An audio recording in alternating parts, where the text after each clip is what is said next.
Nō reira, tēnā koutou katoa. Thank you. I call the Honourable Member Jonathan Young. Tēnā koe, Mr Speaker. Mr Speaker, I'm very pleased to stand in support of this bill. New Zealanders like to be generous, without a doubt. And it's very important that we place reasonable protections around that generosity if we want to see it continue. We have a giving spirit in many regards. 77% are planning to make a donation to charity the next year, a recent survey has found. And many of our community organisations, as the previous speaker has mentioned, rely upon the generous donations of New Zealanders. What we find, Mr Speaker, time and again, are stories that come through the media of people who have been scammed or ripped off in the name of some good charity or good event that's coming up. And so it's very important, Mr Speaker, that we do have in place the measures to protect New Zealanders. We are in fact the second most charitable nation in the Asia Pacific region.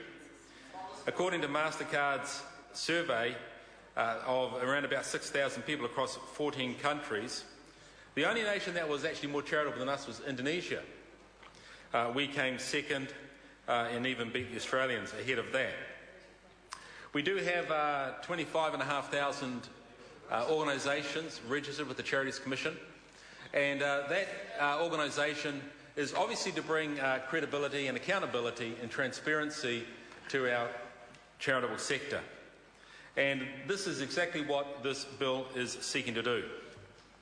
Must be said that the Commerce Committee that viewed this did receive varied comments from different submitters, and some did say that they felt that they would be adversely caught, and so that was the reason why there was a move to put regulation-making powers in this to create regulations that will work for all charities rather than put it into primary legislation.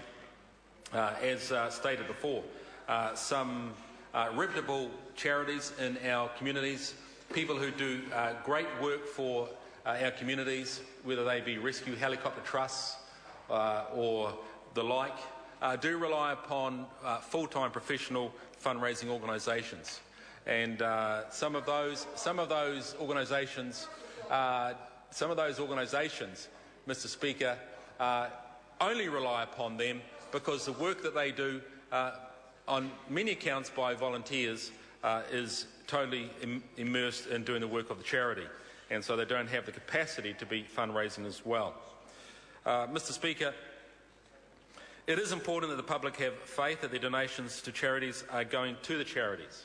I don't think anybody here would be happy nor comfortable to know that 100% of what they have donated is not going to the charity that they thought it was going to.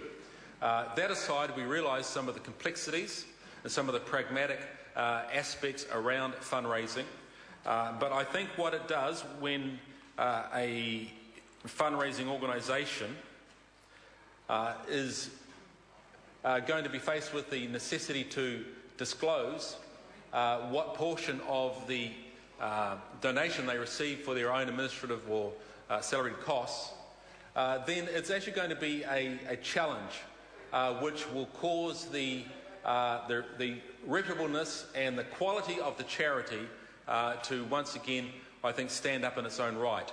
And so people will think, okay, 20% might be going towards the administration, but the cause that they are raising funds for is worth that, whether that be a rescue helicopter trust or the like. I think New Zealanders and Kiwis see the real relevance and necessity for those sorts of organisations and realise that there has to be that fundraising capacity behind them in order to maintain their costs and keep flying. So, Mr Speaker, this is going to be, I think, a bit of a sorting ground. I think that through this legislation there will be some fundraising organisations that may not survive But we also are aware out there, Mr Speaker, that there are many organisations that ought not to, in terms of the amount that they do take from the charities that they seek to raise funds for. I think, once again, New Zealanders are very generous, and we must protect that generosity. We don't want to see a cynicism rise in the community, but we do want to see New Zealanders continue to contribute and continue to see the vast majority of what they do donate get to the charities in which they give to. Thank you very much, Mr Speaker. The question is that the motion be agreed to. As many of that opinion will please say aye. Aye. Contrary, no. The ayes have it.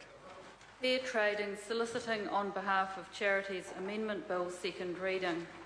This bill is set down for committee stage next sitting day. Now, honourable members, before I call on government order of the day, I wish to advise the House about the correction of a vote. The results of the vote in the third reading of the Military Manoeuvres Act repeal bill was inaccurately reported. The result was ayes 111 and noes 8, and the vote is corrected under Standing Order 149. I therefore call on Members' Order of the Day number 3